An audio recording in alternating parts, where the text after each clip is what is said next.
जय श्री राधे दोस्तों, आइए सुनते हैं आज एकादशी व्रत कथा। धर्मराज युधिष्ठिर कहने लगे कि महाराज, आपने फाल्गुन शुक्ला एकादशी का महात्म्य सुनाया। अब आप कृपा करके चैत्र कृष्णा एकादशी का क्या नाम है और इसमें कौन से देवता की पूजा की जाती है और इसकी विधि क्या है। कृष्ण भगवान कहने लगे कि हे राजन, यही प्रश्न एक समय राजा मानधाता ने लोमेश ऋषि से किया था और जो उन्होंने उत्तर दिया सो मैं तुमसे कहता हूँ। लोमेश ऋषि कहने लगे कि राजन, इस एकादशी का नाम पाप मोचनी एकादशी है।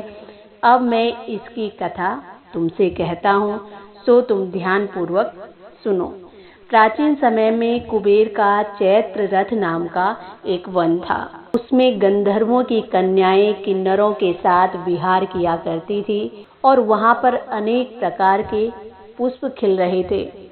उसी वन में अनेक ऋषि तपस्या भी किया करते थे। स्वयं इंद्र भी चैत्र और वैशाख के मास में देवताओं के साथ वहां आकर क्रीड़ा किया करते थे। और वहीं अपने आश्रम में मेधावी नाम के एक ऋषि भी तपस्या करते थे। वो भगवान शिव के परम भक्त थे। एक समय मंजू घोषा नाम की अप्सरा उनको मोहित करने का विचार बनाती है।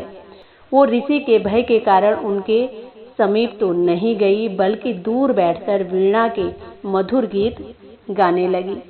उस समय कामदेव ने भी मेधावी ऋषि को जीतने की चेष्टा की। उन्होंने उस सुंदर अप्सरा के भ्रू को धनुष और कटाक्ष को डोरी, नेत्रों को धनुष की लचक और कुचों को पुरी बनाकर मंजू घोषा को सेनापति बनाया। उस समय मेधावी ऋषि भी युवा और हष्ट पुष्ट थे, साथ ही यज्ञोपवीत तथा दंड धारण किए हुए थे। ब्रह्म तेज से वो युक्त थे। मंजू घोषा ऐसे सुंदर ऋषि को देखकर उनकी सुंदरता पर मुग्ध हो गई और अपने गीत और नृत्य से उनको रिझाने लगी। और बहुत समय तक ये सब चलता रहा। अंत में कामदेव ने भी ऋषि को पराजित कर दिया, जिसके फलस्वरूप ऋषि मंजू घोषा के साथ रमण करने लगे और काम के इतने वशीभूत हो गए कि उन्हें दिन और रात्रि का कुछ भी विचार नहीं रहा। एक दिन मंजू घोषा कहने लगी कि बहुत समय व्यतीत हो गया, अब मुझे स्वर्ग जाने की आज्ञा दीजिए। तब ऋषि कहने लगे कि आज इसी संध्या को तो आई हो, प्रातः काल चली जाना।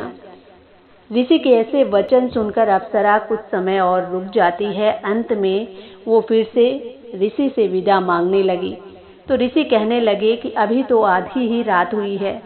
अप्सरा ने कहा कि महाराज, आपकी रात तो बहुत लंबी है, इसका क्या परिमाण है। मुझे यहाँ पर आए कई वर्ष व्यतीत हो गए हैं। उस अप्सरा की ये बात सुनकर मुनि को समय का ज्ञान हुआ तो विचार करने लगे कि इस अप्सरा के साथ रमण करते हुए हमको 57 वर्ष 9 महीने और 3 दिन व्यतीत हो गए। तब उनको वो काल के समान लगने लगी। अत्यंत क्रोधित होकर अब ऋषि की आंखों से ज्वाला उत्पन्न होने लगी और अब वो कहने लगे कि मेरे कठिन परिश्रम से एकत्रित की गई तपस्या को तुमने नष्ट कर दिया। तुम महापापिन और दुराचारिणी हो, तुम्हें धिक्कार है। तुमने मेरे साथ घात किया है, इसीलिए तुम मेरे श्राप से पिशाचिनी बन जाओ। और ऋषि के ऐसे श्राप से मंजू घोषा जो थी पिशाचिनी बन गई और भयभीत होकर अब वो ऋषि से प्रार्थना करने लगी कि महाराज, इस श्राप का किस प्रकार निवारण होगा। अप्सरा के ऐसे दीन वचन सुनकर अब ऋषि कहने लगे कि यद्यपि तुमने मेरा बहुत अनिष्ट किया है, लेकिन फिर भी मैं तुम्हें इस श्राप से छूटने का उपाय बतलाता हूँ। चैत्र मास के कृष्ण पक्ष की एकादशी का नाम पाप मोचनी है और ये सब प्रकार के पापों को नाश करने वाली है।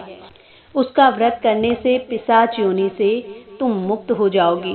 ऐसा कहकर मेधावी ऋषि अपने पिता चवन्य ऋषि के पास आश्रम में चले गए।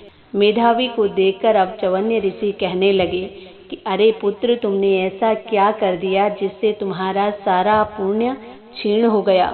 मेधावी ऋषि कहने लगे कि पिताजी, मैंने अप्सरा के साथ रमण करके घोर पाप किया है। अब इस पाप से छूटने का प्रायश्चित मुझे बतलाइए। तब ऋषि कहने लगे कि पुत्र, चैत्र मास के कृष्ण पक्ष की पाप मोचनी एकादशी का व्रत करने से सब पापों का नाश हो जाता है, इसीलिए तुम इस व्रत को करो। पिता की आज्ञा पाकर मेधावी ऋषि ने इस व्रत को किया, जिससे उनके सभी पाप नष्ट हो गए और वो पवित्र हो गए। उधर मंजू घोषा भी इस व्रत के प्रभाव से पिशाच योनि से छूटकर दिव्य देह धारण करके स्वर्गलोक को चली गई। लोमेश ऋषि कहने लगे कि हे राजन, पाप मोचनी एकादशी के व्रत को करने से सभी पाप नष्ट हो जाते हैं और इस कथा को पढ़ने या सुनने से 1000 गोदान का फल प्राप्त होता है तथा इस व्रत से ब्रह्म हत्या, गर्भपात, बाल हत्या, सुरापान, स्त्री से प्रसंग आदि सब पाप नष्ट हो जाते हैं। तो दोस्तों, ये थी आज एकादशी व्रत कथा। भगवान श्री नारायण की सब पर कृपा बनी रहे, सब स्वस्थ रहें, सुखी रहें और भगवान श्री नारायण का नाम लेते रहें। इसी के साथ जय श्री राधे, जय श्री कृष्णा।